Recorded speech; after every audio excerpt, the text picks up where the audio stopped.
Good morning and welcome to the Greater Des Moines Community of Practice monthly meeting. I'm Larry Cormichael, one of the leaders of our Greater Des Moines Community of Practice. This morning's topic is exploring the 8 waste. It's an LCI, Lean Construction Institute presentation. You'll take note that we now have our own unique email address for contacting our leadership team. We welcome you to our meeting. In our community of practice, our motto is connect with owners, architects, and contractors, share your lean journey, and learn about industry trends and best practices. So welcome this morning for those just signing into our meeting. 2 announcements from LCI. They have the Lean in Design Forum, May 19th and 20th of this year. They've decided with the current COVID health issues, this will be a virtual meeting just as it was in May of 2020. So save the dates and check out leanconstruction.org at the link noted for your ability to register and participate. Those design professionals, this would be a great seminar for you to attend as well. And then coming up for the 23rd consecutive year is the LCI Congress, held October 19th through 22nd of this year.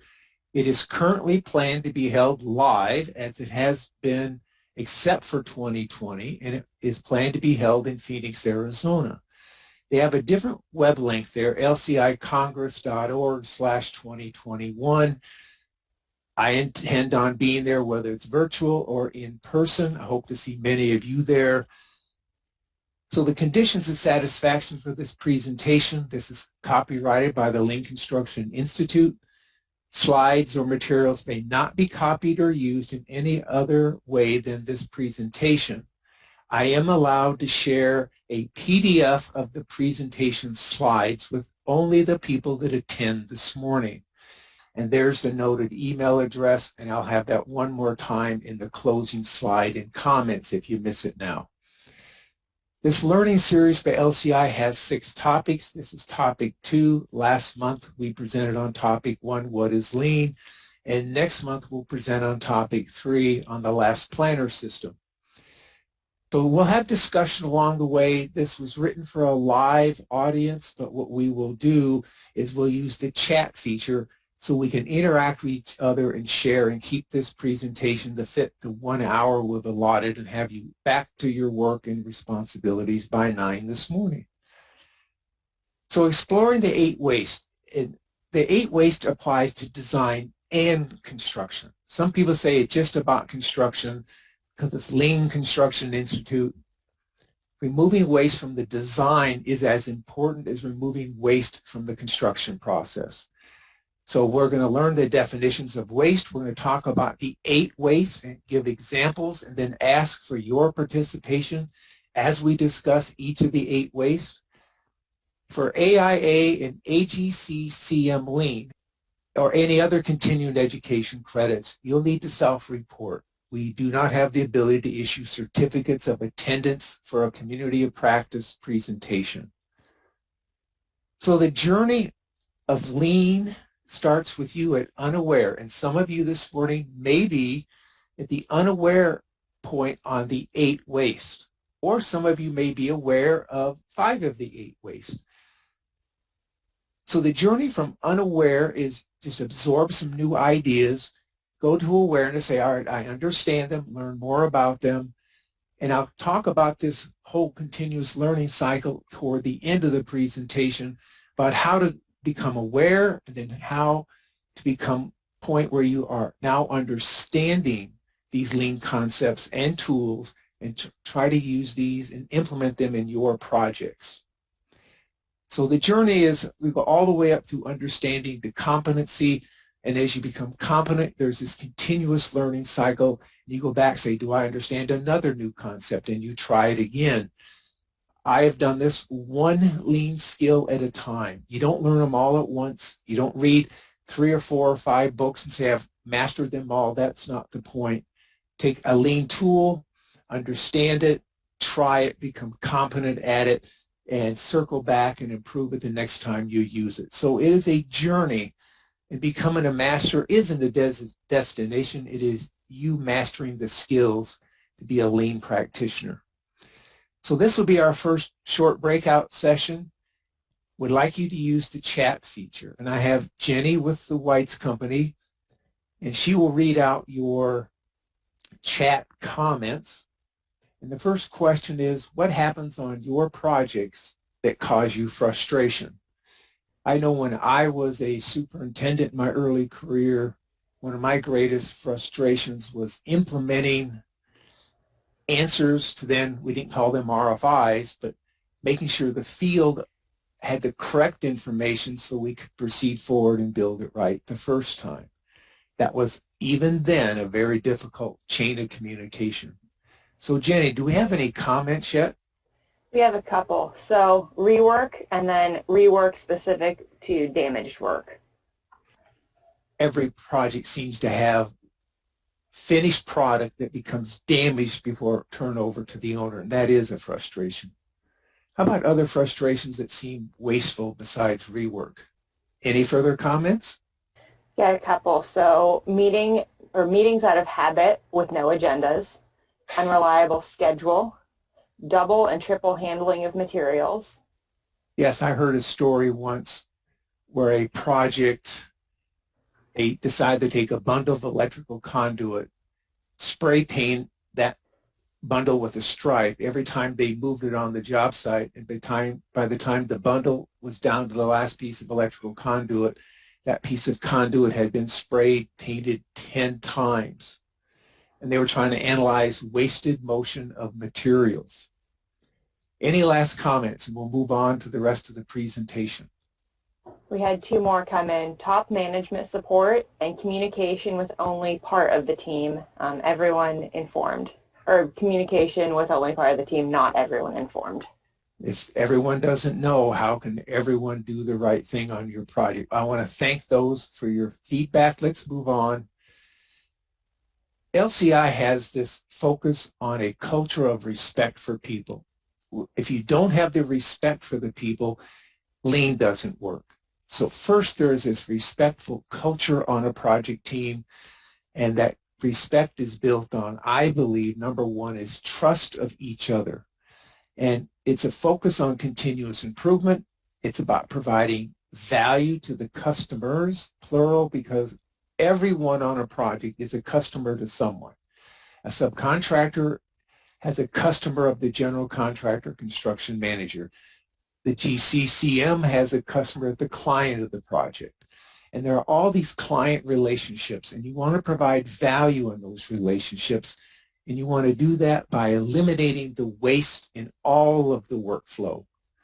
The Lean Project Delivery System is an organized group of tools that you can implement, and you combine them so you have a team working in unison to create even, reliable workflow. And that is the key tenet to all of these. Now, the 6 tenets: respect for people, without question. You need to have people that trust and respect one another. Optimizing the whole, it is not you working in your individual silo, but all of you working as a team together, not as 12 individuals in your silos and walls between you on communication and other barriers. You want to generate value for the customers, eliminating waste, and that is the focus this morning, is what are the 8 types of waste? What are some examples? And could you please this morning share some of your examples, and I'll cue you on each of the 8 waste for your participation. Focusing on the flow, what's focused on is a promise is made to do work, and someone says, I'll do that work in this number of days, and they make a request to the person preceding them and say, I'll complete my work when you complete your work. So it's a promise made with a request. So what you want is a promise is made, a promise is kept, and there's minimized variability. And it's measured in lean construction with a plan % complete. And the idea is to keep the flow even, people need to keep their promises.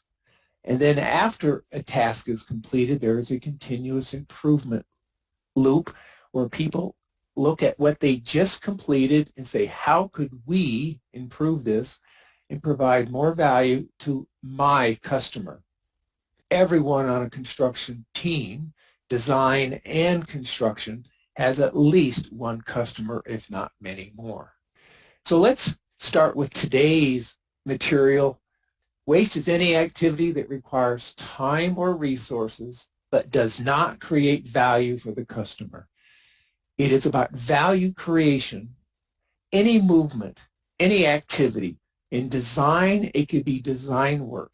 In construction, it could be the activities of the workers. It could be the flow of information. And I have examples of each of these 8 wastes as we get started here. We'll go through over/under production, waiting, unnecessary transportation. I mentioned an example earlier. Over processing, excess inventory with too much material delivered too soon or not enough delivered on time. Unnecessary motion, we have a short video as part of the presentation that shows an extreme amount of unnecessary motion. And then defective work, someone mentioned that earlier for reworks. And one is unused creativity of team members. So I'll share some examples with you, and I hope you will share some with us. So as we move through the 8 wastes, at the end of each waste that I bring up, I'm going to ask you to use the chat feature and share your examples. And I will cue you when it's time. So we'll have 8 short breaks in this presentation right after I present the first one. So over/under production, making something before it is truly needed. Early delivery of materials, or early delivery of materials and they deliver too much. Your contract says I will deliver on an as-needed basis, and yet they send you 4 weeks worth of material. And I've worked on projects where we're doing vertical concrete frame construction, and the rebar bundles went from the flatbed trailer by the hook of the crane up to the deck. They were never landed on the ground. There was no storage. The building was built up to within an inch of the property line, and even our unloading zone was in a parking meter space we paid rent on. What do you need? When do you need it? No more than you need. So overproduction could, in this example, could be detailing millwork drawings beyond a level that gets design intent and quality across. Well, the millwork shop drawings are going to show every detail. The designer just needs to show enough dimensions and details that the shop drawings can finish the detailing. I've checked shop drawings in my early career, and you don't need everything on the design documents, just sufficient information to allow the vendor and manufacturer to move forward. Underproduction, missing and unclear information on drawings that leads to confusion, so workers stop, or even worse, workers build the wrong thing, the wrong dimension, the wrong detail. And the open RFI for decades has been a waste of underproduction. We don't have the information when we need it. And each of these can lead to the waste of waiting. So could you share in chat just a couple of your examples, what you've experienced on over/under production? And Jenny, as they come in, why don't you read off a few of them? We'll move on to the next one. And for those who just joined us, thanks for joining our presentation. Do we have any examples of over/under production from our audience this morning? Yeah, one, early document packages that are not used right away. Redrawing. Then kind of opposite of that, incomplete drawing sets, or, missing or incomplete specifications. Great examples. And I'm sure many of you that just signed in the last few minutes can think of probably over a dozen of over or under production. Late submittal and review of shop drawings is another one. Those all can be delay a project for happening at the right moment and staying on schedule. Any last minute over/under production examples? Yeah, I'm sure a designer is frustrated. They complete a bid package and it's not used immediately. That would not be good form by the CMGC. Let's move on to the next one, which is very much related, and that is waiting. time when work in progress or people are waiting for the next step in production. I call this work waiting on people or people waiting on work. It is a complete waste to have what you see in the one photograph, everyone lined up. And that reminds me of high-rise construction where everyone wants to start at 7 a.m. and all 125 workers want to get on the personnel hoist. And the way we solved the problem was staggered start times that was worked within the work rules of our trade unions. So a project team waiting for a change order to be approved. It's been priced, it's being reviewed, it's not approved, and it becomes critical. So you have parts of the project with what I call momentary stop work orders. It's not intended, but they stop working in an area waiting for answers. A concrete crew races ahead with their concrete work and the formwork and the reinforcing steel, but the electrician who is placing electrical conduit in the slab doesn't have enough workers, and it doesn't do any good to race ahead with the formwork and the rebar when the placement crew is being held up by embedded objects in the slab, conduit, sleeves, and box outs. Can you share examples of what you have experienced is waiting waste? I'm sure many of you have experienced the waiting game, and it becomes frustrating to the point where you cannot move forward with part of your project. Jenny, any examples this morning? I remember once having a carpenter crew, and I think it was 5 or 6 framers, and we were doing cold form metal framing. We were self-performing as the general, and the delivery of the material somehow, instead of arriving the afternoon before, showed up at 10 o'clock the day we were starting work, with the crew standing around from 7 to 10 a.m., basically till after coffee break to start the work. So we have trade assist partners waiting for documentation from design team before providing feedback, pricing submissions on changes, waiting for vendors' medical equipment drawings for coordination, and then a quote, "We can meet on that to get you an answer, ... sometime next week." Waiting for owner approval of design options. Those are great examples of waiting and how it directly impacts the smooth flow and the progress of your projects. I want to thank those that are sharing, and I'd encourage others to share on our next topic, which is unnecessary transportation. Now in the photograph you see it looks like racks of reshores for a concrete formwork crew, but they have placed the racks on casters so they're easy to move about, so you're not moving one reshore at a time.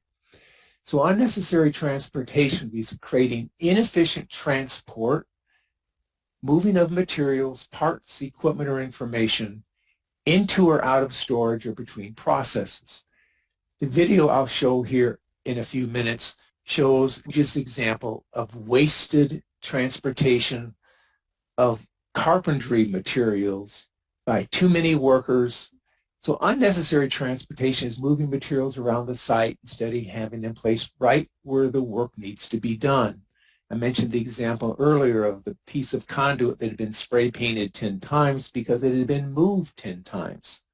The other thing I found in my career was vertical transportation, like personnel man hoist. We said every project has a professional rider, and they're not riding a horse, they're riding the hoist. We had to keep track of that to find out who was occupying hoist time by just going up and down all day long. Defects come out of material that's handled too many times, it becomes damaged, it's rejected. Excess inventory creates the potential to have the final work not meet the quality standards. An example I remember were all 250 hollow metal door frames arrive in one semi-trailer, and it takes us over the course of 4 or 5 months to set those as the different phases of the project complete. And by the time we get to the last few door frames, some might be missing, but more than likely they were damaged and had to be ordered and replaced. So if you could share your examples of unnecessary transportation on your projects, and this is about material movement. So Jenny, any feedback from our attendees this morning? I know one that I've experienced is working with specialties. We get everything all at once and then have to sort it out because it comes, all of the toilet paper dispensers are together and all the grab bars are together, and so they each have to go to their own location. And by the time we get to the last bathroom, we're down to things that are damaged or we're having to replace the items. Great example. And whoever wrote the purchase order, the vendor's quote said, all delivered in one truck, one shipment. I don't sort them by room. I just put them all in boxes. I'm the middle person in the distribution chain, and they just go from the factory. I mark them up, and they go to your job site. They show up in a truck or in a UPS box. Great example. Any other examples on unnecessary transportation on your projects? We'll move on to the next one then, and that is over-processing. We've made reference to this earlier in a study that LCI sponsored. They were looking at the RFI, request for information, and the administrative cost in their study came out to about $3,000 per RFI. And there they're looking at the time of each individual in the communication chain. It is a number that is larger than I expected, but when you look at the workflow, the trade asks a question, then it moves over to the GC who looks at the question, said, yes, I need to pass it on to the design team. The architect says, well, this is a structural question. I'll pass it on to my subconsultant, the structural engineer. They answer it, so they start to pass it back to the left. So from the structural engineer to the architect to the GC to the trade. 8 different times this information is processed. So the $3,000 is about the time of the individuals in that entire 8-step process. How could you shorten that and reduce the amount of time it takes to process these? And that may be a challenge to the way our contracts are structured. How are we by contract told to communicate and ask a question? So there's this point of contact in our contracts. And a subcontractor is prohibited from asking the structural engineer a direct question to detail the reinforcing steel. Yet I've seen projects built where that rule is broken, and it's rebar detailer to structural engineer, leaving the others out. Can you break the rules? Can you change your contractual relationships? Jenny, do we have any sharing of over-processing? Similar to the RFI example, we have seen waste in the CBA process when the answer is known ahead of time, but the team feels the need to use the tool for documentation. Any last-second contributions here, Jenny? We've got the commissioning agent review, meeting fatigue, pre-planned meeting, post-mortem meeting. Then one more here is our incomplete question asked, leading to a 2.0 or a 3.0 follow-up RFIs. Need to ask the right question to get a full answer. Is that what I'm hearing? Thank you for your input. I appreciate you participating with us. Let's move on to the next one of excess inventory. Here's a photograph. It looks like formwork laid down on a project for a concrete frame. In my career, they look like column forms. There's the tower crane in the background. It's like everything for the entire job has been staged on the ground, and I'm amazed they have a concrete slab to stage it on. So product materials, work in progress, or information quantities that go beyond supporting the immediate need. Anything that is a buffer could be explored as waste. In this example in the photograph, did you need to deliver all of the formwork for the whole project, or could you have broken it into sections and phases? Projects I've been on, we had formwork delivered as it went from the flatbed truck from our formwork prefab shop up to the deck, because we had no laydown area since we were building right up to the property line. Excess inventory can be thought of as a hidden or excess contingency. Well, if I have extra, my project won't slow down. Material buffers can be used within moderation and reasonableness so that you don't miss one piece. I'll share an example. A rebar fabricator on a high-rise concrete framed office building. After 29 floors of reinforced concrete, at the end, we had a lot of miscellaneous rebar laying on the ground. And we turned to the iron workers, and did you forget to put something in? No. I called the fabricator and I said, why do we have all these extra pieces of every various shape and length? He said, it's cheaper for me to send you a few extra of everything every week than to send a truck out with 3 missing pieces. I said, so do you want this back? He says, oh no, just sell it for scrap. Well, 5 dumpsters later, we removed all the scrap rebar from our project. But the supplier's point of view was, I'm going to give you a few extra of everything so you don't call me, you don't have a concrete pour held up, and I'm not running a tractor trailer or a flatbed truck out there with 3 or 4 missing pieces. He says stuff gets misplaced on the job, it gets damaged, I'm just going to oversupply you. And I don't remember a single instance of not having a sufficient rebar, but 29 stories and 5 dumpsters full of rebar seemed like an excess even to me. It's appropriate to have some material buffer. What we didn't do is we didn't throw stuff away as it became too much on our project. So unnecessary transportation or waiting in defects. I'd hope that you have a few. I've shared one that has stood out with me. I've also shared one earlier about all the door frames delivered at once. Jenny, you shared one about the toilet accessories and specialties. Anyone have a comment, Jenny? Well, if we don't, we'll move on. I do have one coming in, and this is a different type, but I think it's a good thing to talk about. Assigning staff just to keep them busy.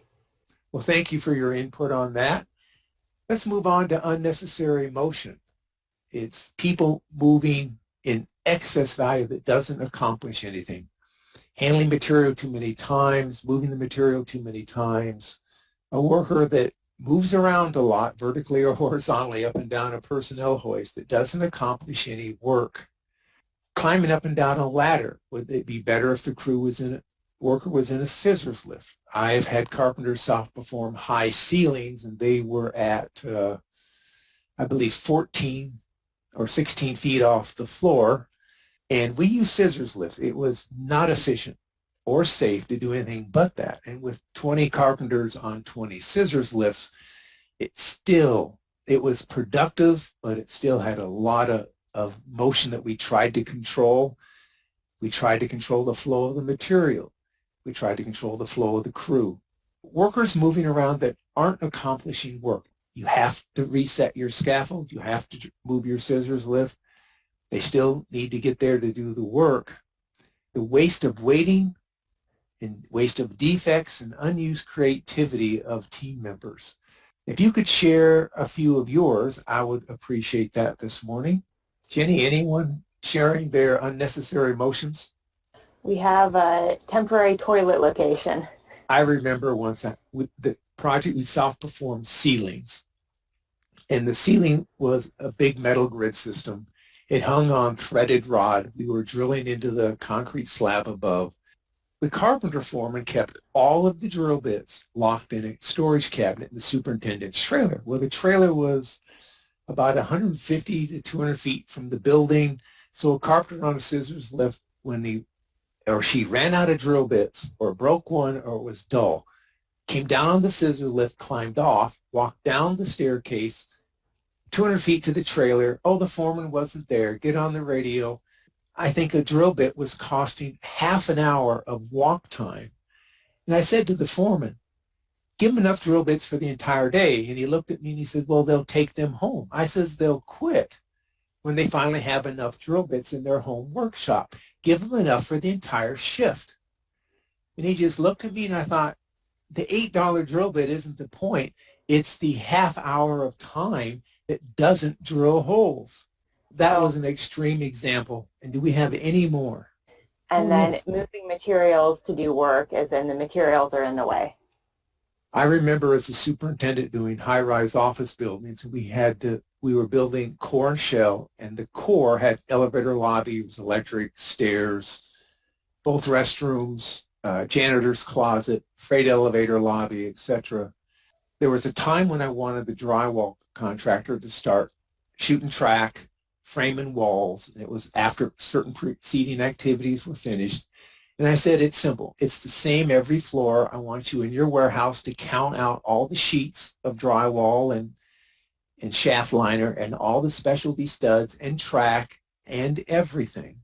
And I'm going to give you one early morning for every floor to deliver that before 7 a.m. You decide what day you need to deliver it, but we're going to agree 2 weeks in advance your delivery schedule. And I want only the materials you need, and when you're done, clean up and get it off the floor so the succeeding trades could work. And I said, I don't want too many sheets of drywall or too many metal studs. You frame several of these. You know the count. Reduce your waste. Reduce the amount of material you have to clean up at the end, and only stock the material when we're ready for you to be on that floor. Any more examples, Jenny? Yep, we had one comment. Virtual meetings have helped eliminate travel times for meetings that don't require in-person attendance. That sounds like the new normal for 90% of our meetings. Thank you for sharing.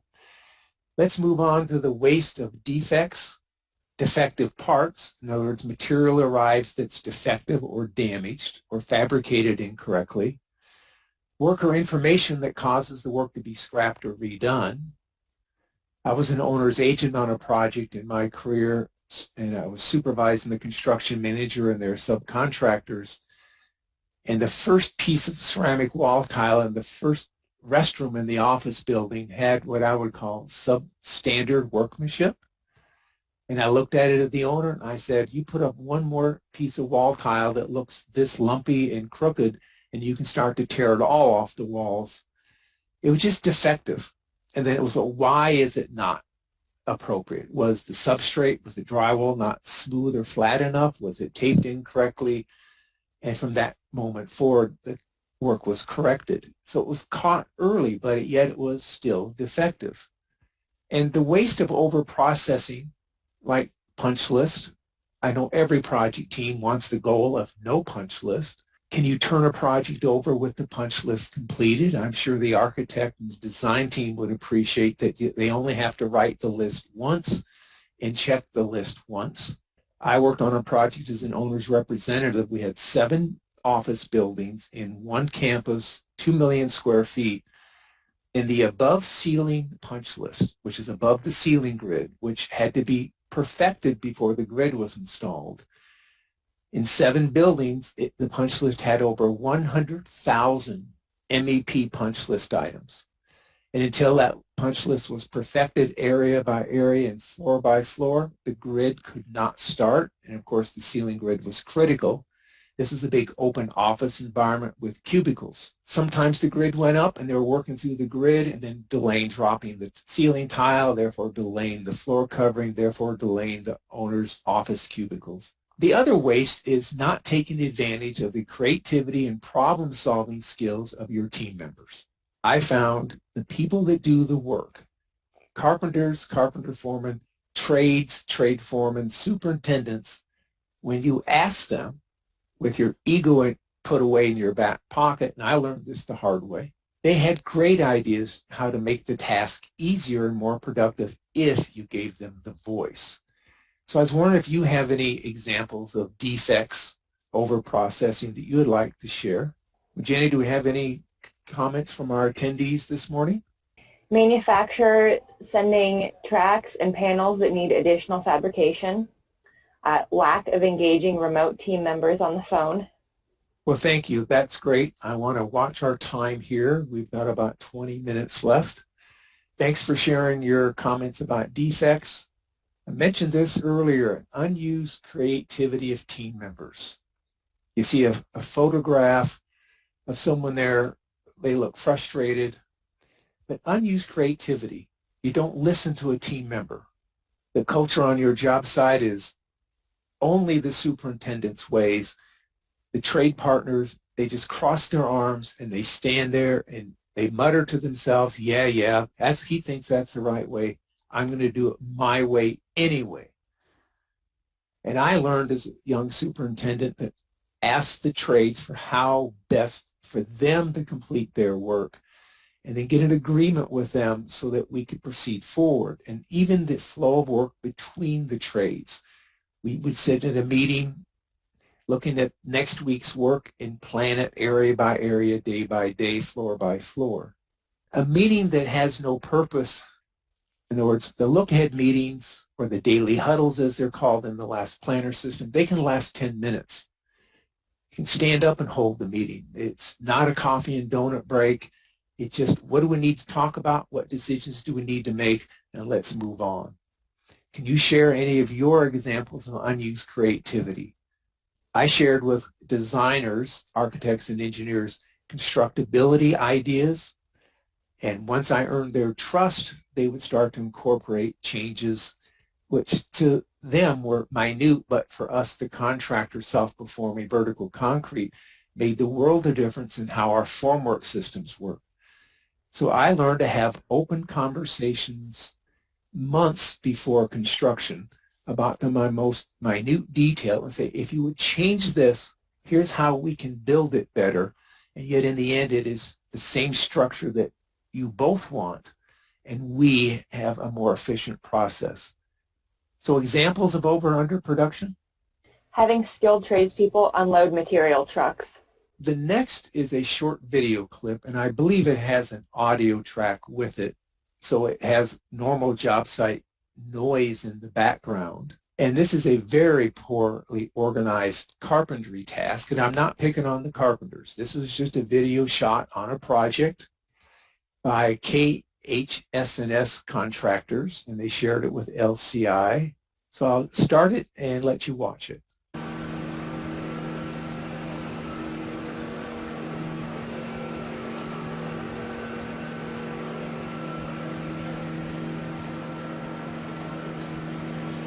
I have sped up this video just a touch, but not so much that it becomes comedy.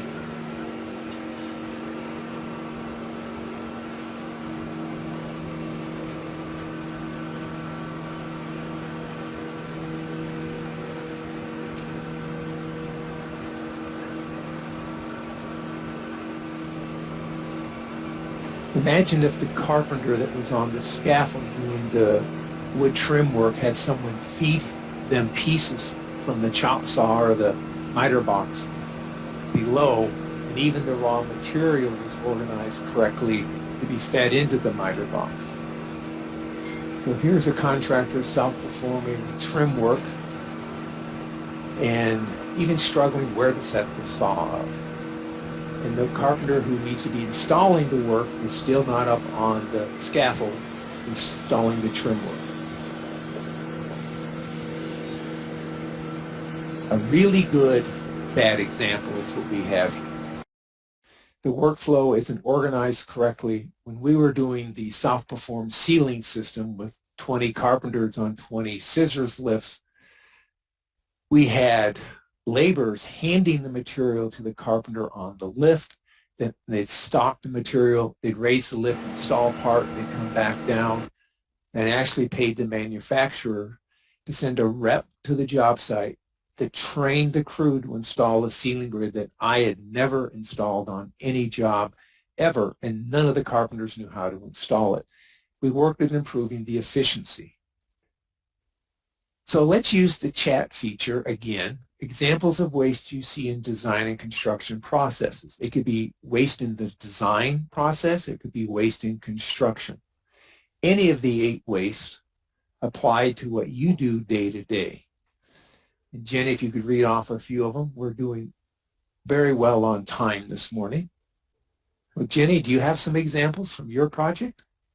So one that I was just thinking about, kind of watching the example, is having material storage locations that are away from where the work is being done, and then having to figure out a correct way to get enough material over to the work area, but not moving it too much all the time. One that came in was updating schedules for missed commitments. An example that I've seen is there'll be a trailer delivered to the job site, and inside of it, it has been stocked with all of the plumber's materials for the entire job. So then piece by piece, they're hand carried through the mud into the building.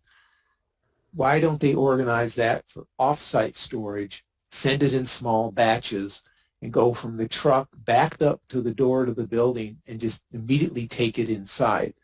It does work. We used it on high-rise construction because of our material hoist. The truck unloaded it onto the temporary dock. It went from there into the hoist up to the floor.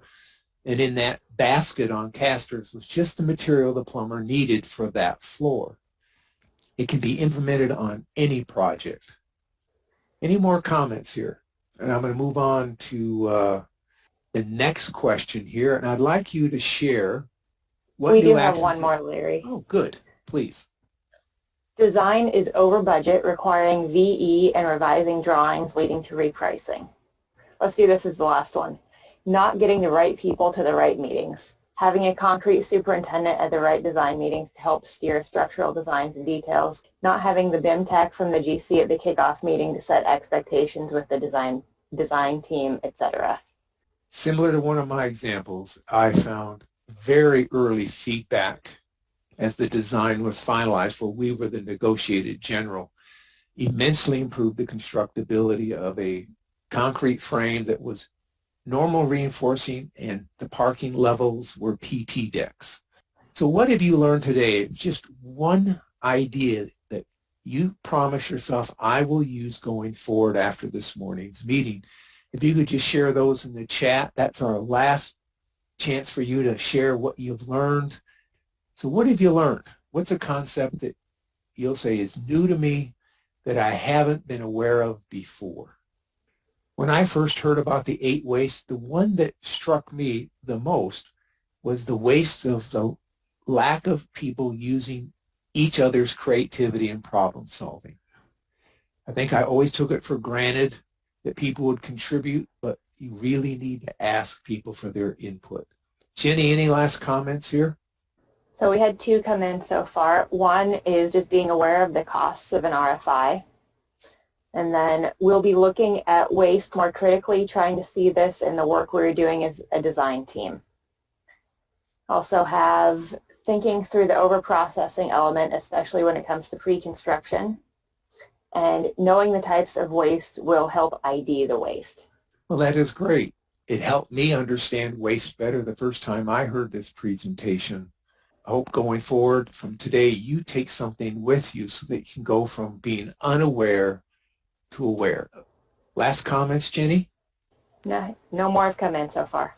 Well, this lean journey to mastery, here they have added 2 boxes. If you're at the unaware phase in your lean journey, here are listed courses that you can take and the delivery method, classroom or e-learning, introduction to lean project delivery, introduction to the last planner system. We are going to give the learning series, last planner system introduction next month on Tuesday, March 9th. So please sign in for that one. Lean in the design phase, introduction to lean in design build, the business case for lean, and then in the awareness, more detailed learning opportunities, target value delivery, lean in the design phase, the mindset of the effective big room. That was released in May of 2019, so we will give that presentation here yet this spring at our monthly meetings, the short version. And last planner system in design, that was released about 1.5 years ago. When we met live as a community practice, we paid a LCI instructor to come in and teach this one. It lasted several hours.